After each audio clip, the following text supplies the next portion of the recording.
aspects of scientific researches, and he was even more. His engrossing writing skill can be reflected on the books he has written. Moreover, he was the father of sci-fi writing in modern India. In order to commemorate today's event, we came across a remarkable story written by our founder father J.C. Bose. Bose also supported nationalist movement. In such a venture, Bose supported Mr. Hemendra Mohan Bose, a dear friend of J.C. Bose, who can be treated as the then Sir Alfred Nobel and today's Elon Musk. He started the Kundalin Puruskar, a storytelling award. The idea was to encourage writers to write and publish of their own, except the precondition that it would involve the promotion of his home production oil, Kundal Keshori.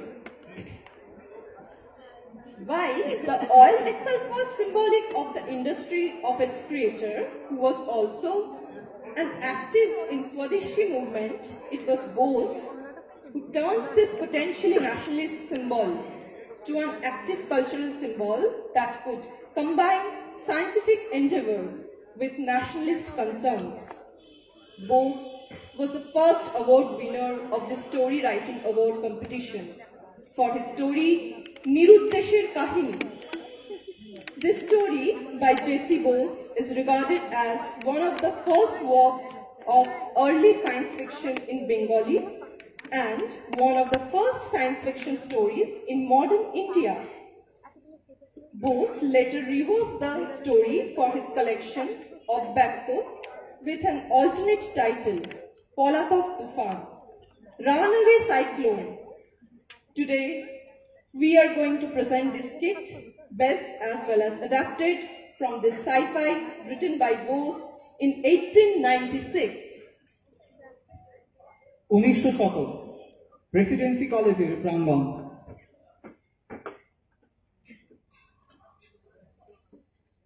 ঝড় নিয়ে professor লুইসের নিজের নতুন আর্টিকেলটা পড়েছো? বলছে নাকি কোনো অদৃশ্য ধূমকেতুর আকর্ষণে বায়ুমণ্ডল উঠে গেছে। বাবা, এতদিন তো জানতাম চুম্বক গ্রহকে আকর্ষণ করে, এখন দেখছি ধূমকেতু এসে ঝড়কে একেবারে টেনে নিয়ে চলে যাচ্ছে। না না, ওসব কিছু নয় হয়তো। ছোট না গিয়েছিলেন না ডায়মন্ড হারবার বেড়াতে? ওনার হয়তো বাঘে গরুতে এক ঘাটে জল খায় কি না, সেইবার পালিয়েছে হয়তো ঝড়। আরে অত সহজ না ভাই, এই নিয়ে বিজ্ঞান মহলে তোলপাড় হয়ে যাচ্ছে। প্রফেসর স্ট্রমের নাম শুনেছো? উনি তো অক্সফোর্ড ব্রিটিশ অ্যাসোসিয়েশনে একটা লেকচারও দিচ্ছেন অন আ ভ্যানিশ টাইফুন। যাকে গবেষণার এক নতুন বিষয়বস্তু পাওয়া গেছে। ঠিক বলেছো। কি বলি স্যারকে, দেখি কি হয়। চল প্রফেসর আবার ডাকছে। চলো। কিছুই বোঝা গেল না, আর বোঝা যাবেই বা কি করে? বুঝতে গেলে সময় সরণিবে বেশ কিছুটা পিছনে ফিরে যাওয়া যাক। সালটা 1900 দশক। আইএমডি অফিস থেকে একটা ঘোষণা ইতিমধ্যেই এই শান্ত শহরটার বুকে একটা আলোড়ন ফেলে দিয়েছে। ছাপোষা মধ্যবিত্ত বাঙালির জীবন হয়ে গেছে কিছুটা এলোমেলো। তো সেই ঘোষণাটা কি? কলকাতা সহ বঙ্গের উপকূলে আগামী কয়েকদিনের মধ্যে একটা মারাত্মক ঝড় আছড়ে পড়তে চলেছে। না, সে ঝড় আর আসে, তবে আসল ঝড়টা না এলেও আরো একটা ঝড় এসেছিল বটে। সংবাদ মাধ্যমের পাতায় শিরোনামে ভৌতিক ঝড়। তো এই ভৌতিক ঝড় নিয়ে আলোচনা খুব একটা কম হয়নি। দেশি বিদেশি বৈজ্ঞানিকরা তো মাথা চুলকাতে তাদের প্রায় ট্রাক পর্যন্ত বলে গিয়েছিল, কিন্তু সমস্যার সুরাহার দিতে পারেনি। ঠিক এইরকম একটা পরিস্থিতি যখন বিজ্ঞানের উপযোগিতা নিয়ে সাধারণ মানুষের মধ্যে সন্দেহের বিন্দুটা একটু একটু করে দানা বাঁধতে থাকে, ঠিক সেই সময় এক বাঙালি বৈজ্ঞানিকের হাত ধরে বিজ্ঞানের জয়ধ্বজা আরো একবার সুপ্রতিষ্ঠিত হয়, উন্মোচিত হয় সেই ভৌতিক ঝড়ের আসল রহস্য। চলুন ফিরে দেখি, সাক্ষী হই সেই নিরুদ্দেশের আসল কাহিনী।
29 September 1895, meteorological office, 5 Russell street.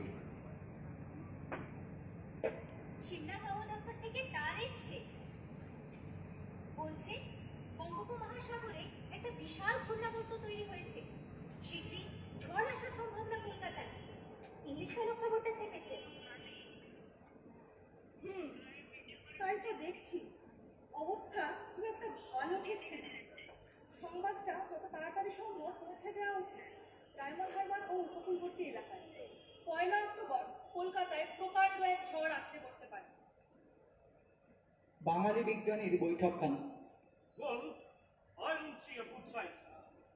আপনারে জোর সরাইতে হইলে সমুদ্রে ট্রাভেল করিতে হইবে। Otherwise, if this fever shows up again, I don't see a chance of surviving. না হে ডাক্তার, তোমার এত সহজে নিস্তার নেই। তবে অনেক দিন ধরে ভাবছিলাম একটু ছুটি পেলে ভালো হতো। তবে বোঝোই তো, একদিকে গবেষণা, অন্যদিকে ব্যবসা, আর সাথে ওই বই লেখাটাও তো আছে। প্রচন্ড অবসর পাই কোথা থেকে বলো দেখি। It's up to you, Babu, but I must say you should travel now. অনেক দিনের ইচ্ছা একটু লঙ্কা দ্বীপ যাবো, আর সম্প্রতি একটা নিমন্ত্রণও পেয়েছি। তবে ডাক্তার, একটা কথা, সমুদ্র যাত্রায় শারীরিক কোনো ক্ষতি হওয়ার সম্ভাবনা নেই তো? Oh, no. Not at all, not at all. In fact, I think you should prepare for it right now. শোনা পেয়ে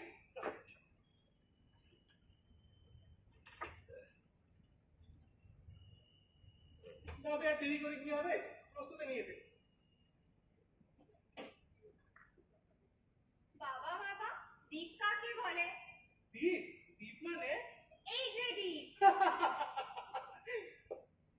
এই নাও, তোমার ব্যাগে এক শিশি কুন্তলিন তেল দিলাম, মনে করে মাখবে কিন্তু রোজ, না হলে মাথায় শুধু প্রশান্ত মহাসাগর থাকবে, দ্বীপ আর পাওয়া যাবে না। তুই কি জানিস না, এই তেলের পেছনে এক রোমাঞ্চকর ঘটনা আছে? তাই নাকি? বস, তোকে বলি। বেশ কিছুকাল পূর্বে এক ইংরেজ সাহেব এদেশে এসেছিলেন সার্কাস দেখাতে, এবং তার সার্কাসের প্রধান আকর্ষণ ছিল এক কৃষ্ণ কেশর সিংহ। জাহাজে আসাকালীন সেই সিংহের পেছনে পোকা লেগে যায় এবং সমস্ত কেশর ছড়ে যায়। তো সাহেব তখন মহা করে পড়ে, অত বড় একটা সিংহ পুরো লোমহীন কুকুরের মতো লাগছে। ও বাবা। অনেক খোঁজ খবর করে উনি এক সাধুর কাছে যান, এবং তার পায়ে পড়ে অনেক সাধনার পরে সাধু তাকে তার স্বপ্ন প্রদত্ত তেল প্রদান করে।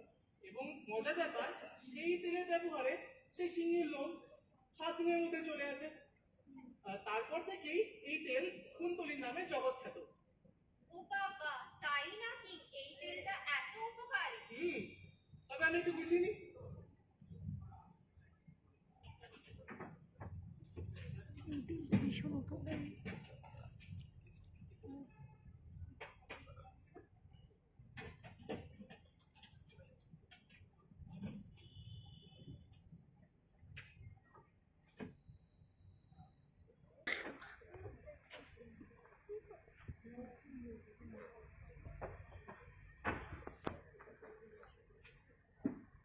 ধনপতিবাবু তার বিশাল অট্টালিকা থেকে ব্যস্ত সমস্ত হয়ে বেরিয়ে তার পিটন গাড়িটায় চাপবেন এমন সময়।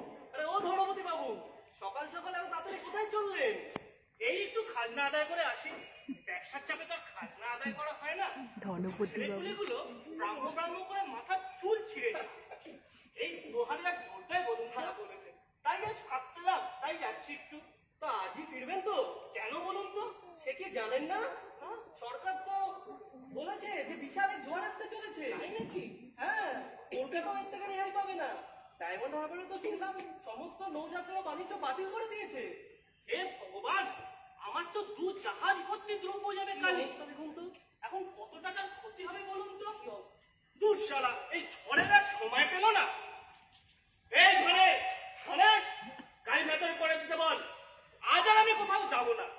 শেষে যদি আমার এই ঝড় আমার দর্প না ভেঙে আমার সাথে অট্টালিকাটাই নিয়ে চলে যায়, না আজ আর আমি যাবো না। চলুন। এই মাঝি, গঙ্গায় চললে নাকি তুমি? না কর্তা, আমাদের মাছ গঙ্গায় যাবো না। জলের তো হাওয়া দেখছি, ভালো লাগতেছে না। হ্যাঁ, বাড়ি যাও। চলুন বাড়ি যাই, অবস্থা ভালো না।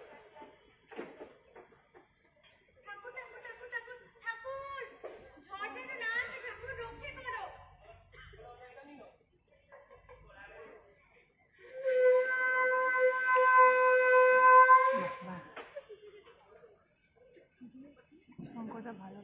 এক ভয়াবহ দুর্যোগের আশঙ্কায় সেই রাতটা কাটে।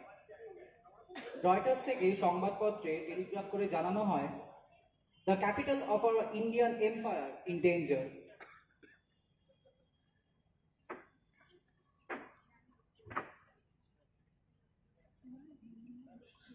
পয়লা অক্টোবর, সমস্ত দিন মেঘাচ্ছন্ন, সাথে 2-4 ফোঁটা বৃষ্টি। বিকেল 4টে নাগাদ হঠাৎ আকাশ পরিষ্কার হয়ে সূর্য উঠল। মেট্রিওলজিক্যাল অফিস থেকে সংবাদ প্রকাশ হলো, ঝড় কলকাতায় না এসে বোধহয় উপসাগরের কূলে প্রতিহত হয়ে অন্য অভিমুখে চলে গেছে। ইংলিশম্যানে বিজ্ঞানের ভিত্তিহীনতা নিয়ে অনেক লেখালেখি হলো। একসাথে ডেলি নিউজ, পায়োনিয়ার, স্টেটসম্যান সংবাদ মাধ্যমগুলো সমস্বরে বিদ্রোহ করল। অকর্মণ্য এই আবহাওয়া অফিস উঠিয়ে দাও, উঠিয়ে দাও, উঠিয়ে দাও, অকর্মণ্য এই আবহাওয়া অফিস উঠিয়ে দাও, উঠিয়ে দাও, উঠিয়ে দাও। হ্যাসাতে করে বাংলার লেফটেন্যান্ট গভর্নর আলেকজান্ডার ম্যাকেনজি একটি সভা করলেন। Gentlemen, we have gathered here to take a decision on the meteorological office. এই আবিষ্কারকে লইয়া কি করা যেতে পারে মহাশয়গণ? কলকাতার ধনীরা তাদের ক্ষোভ প্রকাশ করেছে। I think you should look after the interest of East India Company. Ajay Gupta, a large amount of economy has been drained out to install this barometer. এখন ইয়াকে বিক্রয় করিলে একটা কাঁচের শিশিও পাই। Oh, one more concern. Where shall we put the Director General? Sir, we should write a letter to Calcutta Medical College principal. We can appoint him as a chair in the lecture series of the effect of barometric pressure on human systems, maybe.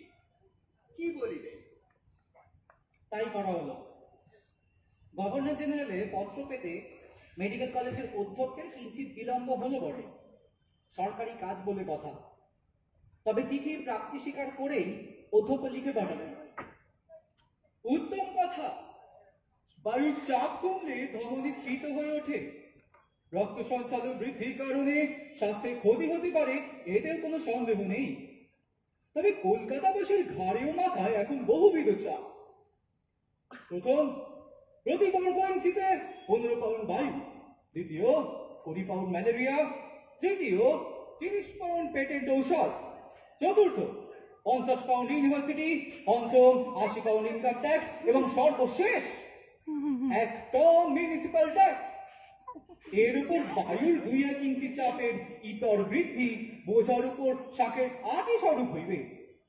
তাই কলিকাতায় এই নতুন অধ্যাপনা আরম্ভ করিলে বিশেষ উপকার হইবে বলে মনে হয় না। তার উপর সিমলা পাহাড়ে কলকাতার চেয়ে বায়ুর চাপ ও অন্যান্য চাপও ঈষৎ কম। চেয়ারটা বরং ওইখানেই স্থাপন করিলে বিশেষ উপকার হইতে পারে। গভর্নমেন্ট নিরুত্তর থাকলেন এবং এ যাত্রায় মেট্রিওলজিক্যাল অফিস বেঁচে গেল। কিন্তু গায়েব হওয়া এই ঝড়ের রহস্য উদ্ঘাটন আর হলো না। বিজ্ঞান মহলে এই নিয়ে অনেক মতবাদ ছড়িয়ে পড়ল, কিন্তু এর প্রকৃত সত্য জানতেন কেবল একজনই বঙ্গ সন্তান, যিনি সেলেনের উদ্দেশ্যে সমুদ্র যাত্রা করেছিলেন সেই সময়।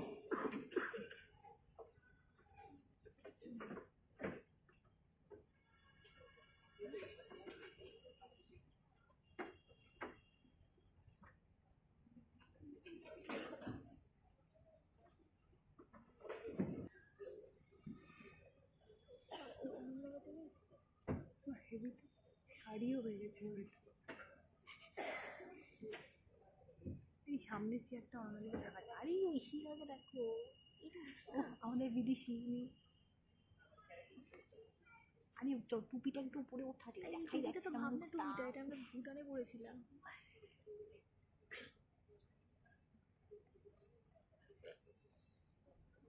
আরে হাতে এবার পাখায়। Excuse me, Yes? may I have your pen, please? Yes, of course. Thank you, mister. Where are you from? Me, I'm from Calcutta. And you?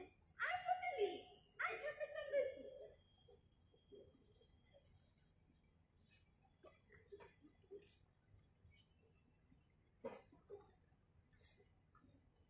পরিবেশটা ওটা ভালো ঠেকছে না।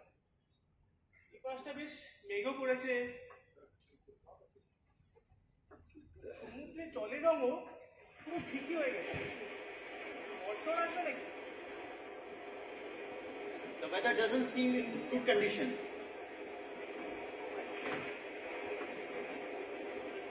Devastating storm is going to hit the landfall. হে ভগবান বাঁচাও We are quite far apart from the land. Hurry. মুহূর্তের মধ্যে চারিদিক অন্ধকার। দূর থেকে এক একটা ঢেউয়ে ঝাপটা এসে সজোরে জাহাজটাকে অর্ধবিত করতে লাগলো। সমুদ্রের ঢেউয়ের সাথে বায়ুর গর্জন মিশে এক সংহার মূর্তি ধারণ করলো। অনন্ত উর্মিরাশি একের পর এক আক্রমণে মাস্তুল লাইফ বোট সব ভেঙে ভেসে গেল। Put on your seatbelt. Put on your life jacket, fast. বাবা তোমাকে এক শিশি গুলকলিন দিয়েছি বাবা তোমাকে এক শিশি গুলকলিন দিয়েছি বাবা তোমাকে এক শিশি গুলকলিন দিয়েছি বাবা তোমাকে এক শিশি গুলকলিন দিয়েছি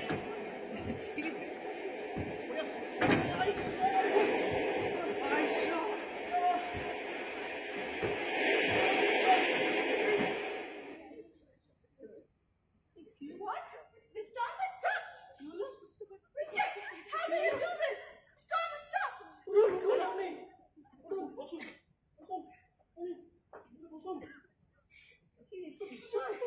Gentlemen, you have saved the ship and its passenger. It is a miracle. বঙ্গ সন্তানের উপস্থিত বুদ্ধিতে কলকাতা সে যাত্রায় মহাবিপদের গ্রাস থেকে রক্ষা পায়। সকলের অগোচরে ঘটে যাওয়া এই বিস্ময় কয়েক বছর পরেই স্থান করে নেয় সায়েন্টিফিক আমেরিকান জার্নালে। তাবর বৈজ্ঞানিক মহল জানতে পারেন কিভাবে এক বাঙালি বিজ্ঞান সঙ্গীতসু ব্যবসায়ী তুলে নেওয়া কুন্তলীন তেল মাঝ সমুদ্রের দামাল জলরাশির তরঙ্গকে স্তীমিত করে দেয়। সাইক্লোনের উৎপত্তি প্রতিহত হয়।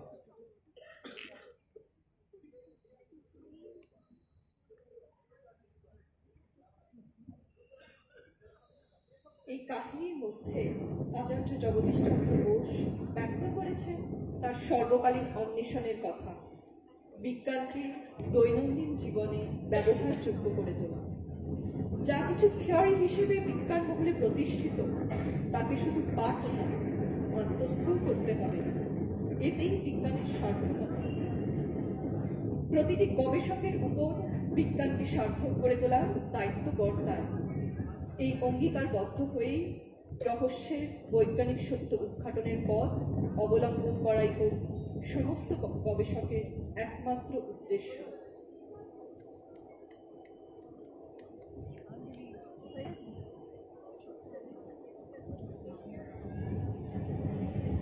Dr. Shubhra Bose-Dostidar, Chairperson, Cultural Committee, Bose Institute, for his incessant hard work to make this cultural event a grand success. Our heartiest thanks to Professor Tanya Das for her constant support. We would like our gratitude to the technicians who have worked tirelessly till the end of this program.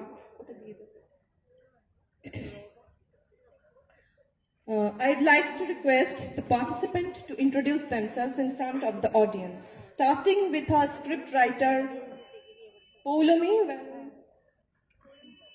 Poulomi is the script writer of this particular play. Next. Bhavna Pandey, Biophysics Department. Devarati Pal, Division of Bioinformatics. Suman Basu microbiology Shazia Firdaus, Division of Bioinformatics. Debadrita Boshu, Division of Bioinformatics. Subhadip Pati division of molecular medicine Shayandip Gupta, Biochemistry Division. Rahul Singh Bist, MSc PhD, first year student. Noipan Basu, MSc PhD, first year student. Oishika Chatterjee, Department of Biophysics. Ananya Rai, Biophysics Department.